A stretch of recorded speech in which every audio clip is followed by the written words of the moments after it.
नाही काय माझ्याकडे खातो उरलेला केक. केक नकोय मला. डायबिटीस? तरी मला वाटलंच बेशिस्त आयुष्य जगायचं दुसरं काय होणार आहे. गोळ्या तरी घेता ना वेळच्या वेळी. अगं बाई डायबिटीस बिटीस काही नाहीये मला. तुला बघून पोट भरलं माझं. अशा बोलण्यानी मी आता यावेळी फसणार नाहीये. यावेळी म्हणजे त्यावेळी फसवलं होतं मी तुला. फसवलं? मोठा धोका दिला होता, देशद्रोह केला होता. देशद्रोह? हो. हे बघ मी जिथं होतो तिथंच आहे, तूच वेगळी राहायला लागलेस. पण मी का वेगळे राहायला लागले याचा विचार केलाय कधी तुम्ही? आता जगात कुठली बी गोष्ट घडली ना तरी तू माझ्यावरच येणार. म्हणजे समजा उद्या इंडिया मॅच हरली हार्दिक पंड्यामुळे, त्याने रैनाला रनआउट केलं, तर तू काय म्हणणार? आपल्या संसाराची मॅच तुमच्यामुळे आपण हरलो, तुम्ही मला रनआउट केलंय, तुम्ही माझं डोसकं आउट. नशीब तुमचं तुम्हीच बोलताय म्हणून बरं. म्हणजे ते तुम्हाला मान्य आहे, तुम्हाला ते पटतंय. पण 4 लोकात जाहीरपणे व्यक्त मात्र करायचं नाहीये आणि सुधारायचं तर त्याहून नाहीये. आलोच. कुठे निघालाय? वॉशरूमला जाऊन येत. नेहमीच आहे तुमचं. अरे वॉशरूमला माणूस नेहमीच जातो ना. ते काय कुलू म्हणाली आहे का वर्षातून एकदा जायला? पटलं की नाही? त्याला पटलं ना. पण असू दे. हेच असं कोणी लॉजिकली बोलायला लागलं की तुम्ही बिथरता आणि वॉशरूमचं निमित्त काढून सटकता. आजचा दिवस तरी लक्षात होता का तुमच्या? वॉशरूम कुठे आहे रे? इकडे आहे सर. अरे वा, तिकडेच आहे का? जुन्याच ठिकाणी तिथंच आहे. नॉस्टॅल्जिया. आता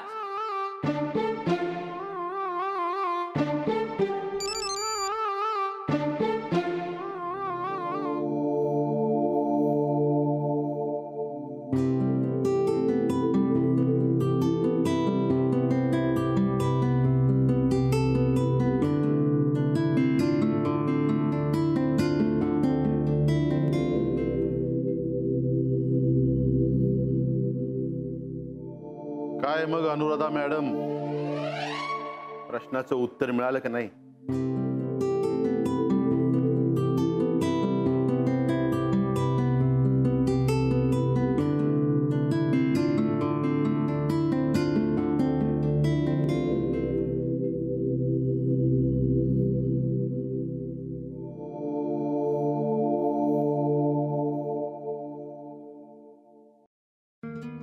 चला, दोघांमध्ये बोलणं तर सुरू झालंय, पण बोलता बोलता या बोलण्याचं रूपांतर भांडणात कधी होईल हे सांगता येत नाही.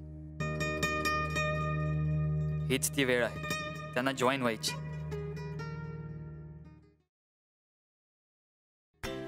तुम्ही इथे काय करताय? नाही म्हणजे मी किती चुकीचा प्रश्न विचारला नाही का? तुम्ही पुण्यातच राहता, कधी येऊ शकता नाही का तुम्ही डेक्कन कॅफेला? पण मी असं विचारलं जसं काय आपण अमेरिकेत भेटलो इतक्या वर्षांनी, तुम्ही इथे कसे काय?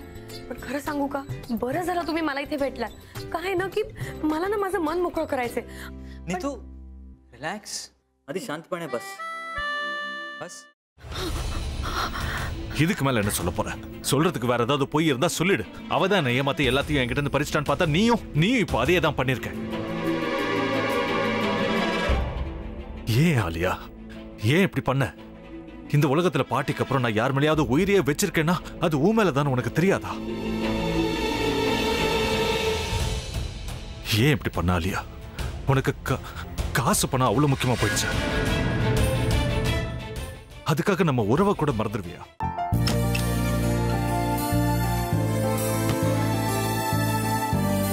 சக்தி சக்தி ஒரு நிமிஷம்.